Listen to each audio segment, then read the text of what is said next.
This is Greggatron. Alright, I'm doing a Venom review streak, and I'm going to review Edge of Venomverse, which is the direct prequel to Venomverse, and it takes place after Spider-Verse. So, there's 5 stories. There's this woman. I call her the Lady Wolverine, but she has a name. I can't think of her name, which I should know because she's probably one of my favorite things about Edge. His is really cool.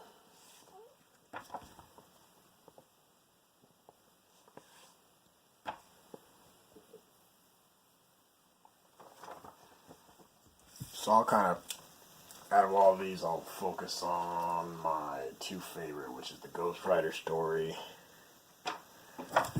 and the Lady Wolverine story. Alright, I think hers is just incredibly dope. Because a lot of people don't know about her. You know, you would think, oh, it's just a female version of Wolverine, but not even close. So, this girl was pretty much raised in a lab that she hates, obviously. You know, they've been experimenting on her. They've been training her, trying to make her into the super weapon, which kind of sounds like Wolverine, but it's nothing like Wolverine. So, over time, she's been trying to escape for several months and years. But she just can't do it. Even if she does escape, they always find her and she just ends back in square one. Well, this girl finally finds a symbiote somehow, and that's her salvation. And she kicks these security guards' asses. No, she doesn't. She kills them. When she escapes, this story is so good because the symbiote does things that I've never seen it do on Eddie, on anybody. She meets these kids who she befriends, and they almost become a family to her. And it's not like these kids are in the Charles Xavier mansion. Somebody just sent me something. These are just kind of regular ass kids running the streets who are kind of homeless. So she falls in love with these kids because she can relate to them. They're trustworthy. They're thieves, just like she is. I just said they're trustworthy, but they're thieves. You know what they say? There's what's that saying? Among thieves, there's something among thieves. There's no loyalty among thieves. That's what they say. But this group is loyal because they're all kids. They're all the same age. They all run the streets. But they all try to protect themselves. They try to protect each other, and that's what this is all about. It's all about friendship. That's why it's a good story. And the Weapon X people try and find this girl, and her friends try to defend her. And the symbiote does something very special. It separates itself into smaller parts. Like, let's say the main character, she has it on her mouth, so she might be able to bite one of the enemies. Whereas somebody else, it might have the symbiote's legs, so it might be able to run fast. Whereas somebody else, it might have it on the claw, so it can, climb or scratch or stab somebody. And I'd had no idea the symbiote could do that. Well, these kids are in trouble, and bottom line is, she says, I need all this back. I need you guys to give it all back so I can be at 100%, so I can kill these assholes. And that is really, really cool. Because does anybody know about that? I didn't know any symbiote could do that. But the thing about Venom, to me, which is special, is the symbiote adapts over time.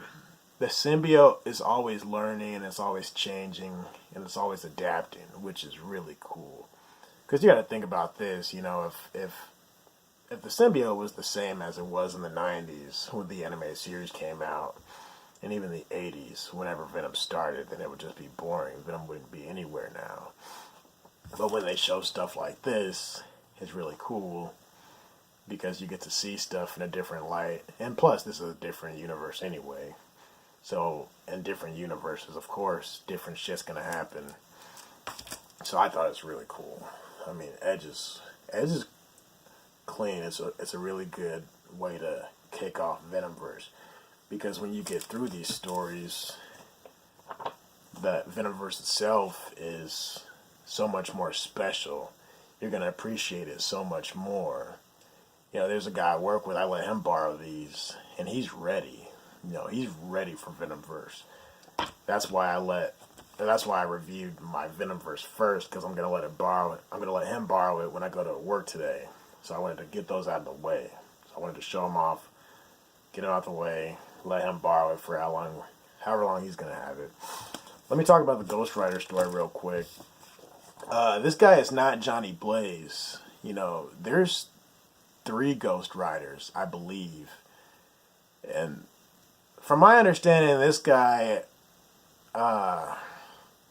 he used to race, and I'm going to butcher his story because I'm not good with him. But from my understanding, his uncle used to have this favorite car that he used to drive all the time.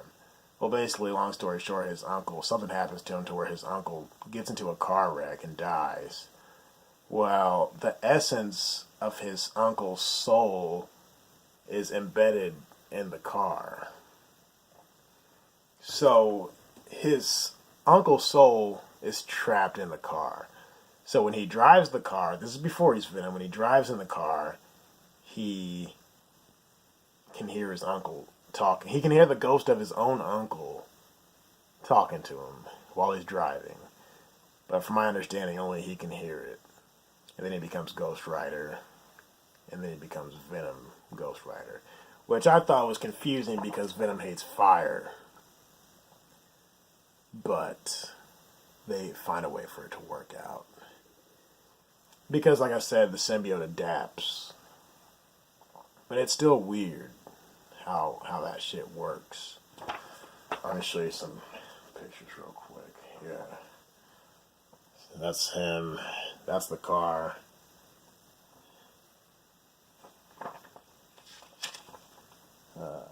There's one when he's going up a wall. Look at that. That's just crazy. The story, I like the Lady Wolverine better. But as far as the action and I was going to say the animation. But the drawings, I really like this one. Because it just shows so much crazy shit happening with the wheels. And you saw the hood of the car, how there's the teeth.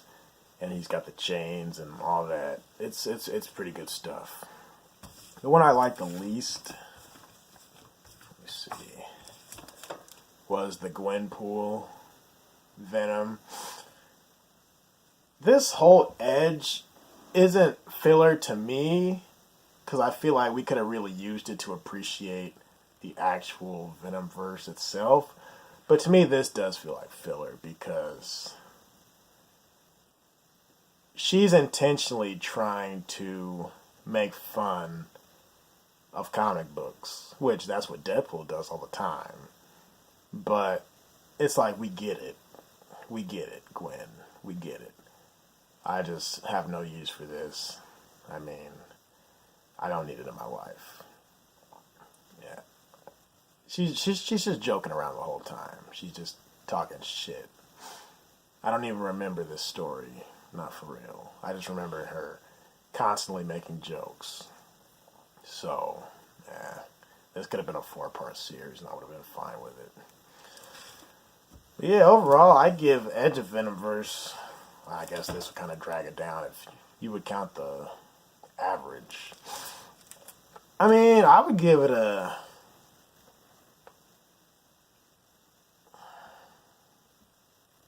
7.9. 7.9, something like that. It was cool. It was a really good way to kick off the series. I'm glad they did it. So, check it out. You know, if you haven't read Venomverse yet, you want to read that first because you'll appreciate it a lot more because they introduce all these other characters through the multiverse. And basically, at the end of each of these stories, they get sucked up in a portal, and then they explain it in the actual Venomverse. Doctor Strange explains everything. So yeah, check that stuff out. Alright, peace.